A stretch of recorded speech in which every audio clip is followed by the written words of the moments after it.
안녕하세요, 디원입니다. 우리는 이전에 해커에게 필요한 기반들에 대해서 알아보았습니다. 오늘은 드디어 해커가 알아야 할 프로그래밍 언어와 해당 언어의 공부 순서에 대해서 알아봅니다. 많은 초심자들이 어떤 언어를 어떤 순서로 공부해야 하는지 잘 모릅니다.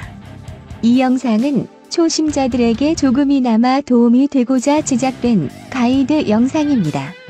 오늘 우리가 알아볼 프로그래밍 언어는 응용, 시스템, 게임, 임베디드, 기타 프로그래밍에 자주 사용되는 C 언어와 C++ 언어입니다. 해당 언어의 공부 순서는 지극히 주관적인 내용이므로 참고하시기 바랍니다. 먼저 C 언어와 C++ 언어를 공부하기 전 컴퓨터의 구조와 원리에 대해서 알고 있어야 합니다. 특히 컴퓨터 하드웨어 중 메모리에 대해서 잘 알고 있으면 좋습니다. 그리고 우리가 공부하고자 하는 C 언어와 C++ 언어의 탄생 배경과 역사에 대해서 알아야 합니다. 두 언어의 차이도 알고 있어야 하며 절차지향 언어와 객체지향 언어는 무엇인지에 대해서 그 차이에 대해서도 알고 있어야 합니다. 기본적으로 컴퓨터에 대한 지식과 언어에 대한 배경 지식을 쌓았다면 당신은 C 언어와 C++ 언어 공부에 필요한 개발 도구를 설치하고 프로그래밍 공부의 시작이 되는 헬로우 월드 문장을 출력해 봅시다. 서식과 서식 지정에 대한 부분도 알고 있어야 합니다. 다음으로 당신은 변수에 대해서 알아야 합니다. 변수의 종류에 대해서 알아야 하고 변수를 선언하고 대입하고 출력하는 방법을 알고 있어야 합니다. 이미지 속의 내용 말고 다른 유형의 변수와 종류도 있으니 꼭 직접 찾아보고 공부합시다. 당신이 변수에 대해서 알게 되었다면 다음으로 연산자에 대해서 알아야 합니다.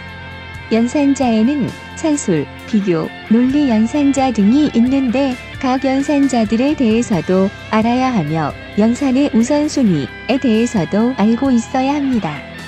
연산자에 대해 알게 되면 엔진수, 비트 바이트, 형변환 등에 대한 내용을 알고 있으면 좋습니다. 다음으로 당신은 제어문을 알아야 합니다. 조건문과 반복문이 있는데 어떤 종류, 어떤 형식으로 되어 있는지 알고 있어야 합니다. 조건문에는 if문과 스위치문, 반복문에는 for문과 while문 등이 있습니다. 제어문을 사용해서 삼각형, 별, 다이아몬드 같은 모양을 만들어 봅시다. 제어문에 대해 알았다면 이후 배열에 대해서도 알아야 합니다. 1차원 배열과 2차원 이상의 다차원 배열의 사용에 대해서 알고 있으면 좋습니다. 배열은 자주 쓰입니다. 배열에 대해 알고 나면 어드레스, 주소에 대해서 알아봅시다.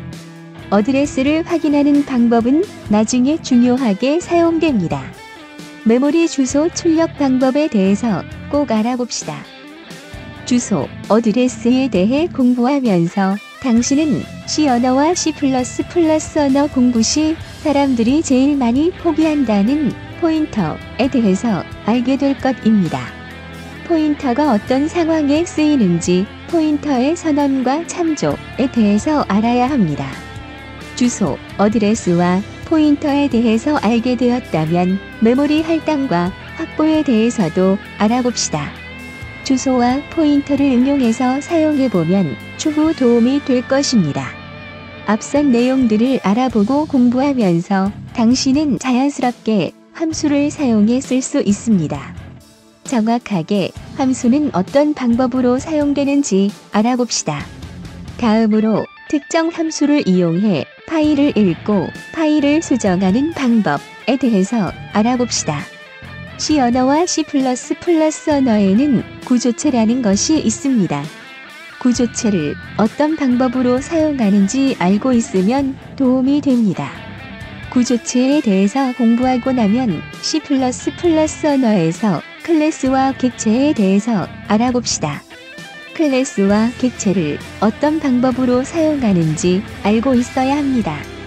클래스와 객체를 공부하면서 객체 지형 언어의 장단점에 대해서 다시 한번 기억해 봅시다. 마지막으로 스레드에 대해서 알아봅시다. 스레드는 어떤 상황에 사용되는지 알아보고 멀티스레드 등을 구성해서 사용해 봅시다. 당신이 전체적으로 C 언어와 C++ 언어에 대해서 위의 내용들이 어느 정도 공부가 되고 이해가 되었다면 해당 두 가지 언어로 할 수 있는 프로젝트를 알아보고 진행해 봅시다. 처음 추천하는 프로젝트는 테트리스, 머그게임 제작 등이 있습니다.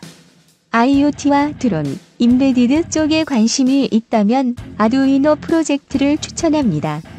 얼리얼 엔진을 이용하여 3D 게임을 제작해 볼 수도 있습니다. 블루프린트를 이용하지 말고 최대한 C++ 언어만을 이용하여 제작해 봅시다.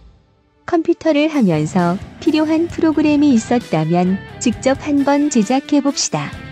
당신이 필요한 프로그램을 제작할 수 있다면 이후에는 C 언어와 C++ 언어로 구성된 GitHub 오픈소스 프로젝트에 참여하거나 오픈소스를 분석하여 내가 원하는 대로 커스텀 해봅시다. 오늘은 이렇게 해커가 알아야 할 프로그래밍 언어 중 C 언어와 C++ 언어에 대해서 알아보고 해당 언어의 공부 순서에 대해서 알아보았습니다. C 언어와 C++ 언어는 정보 보안과 화이트 해킹에 중요하게 쓰이는 언어로 꼼꼼히 알아보고 공부해 두도록 합시다. 다음 시간에는 해커가 알아야 할 프로그래밍 언어 중 자주 사용되는 자바 언어에 대해서 알아보도록 하겠습니다. 화이트 해커가 됩시다. 드원이었습니다.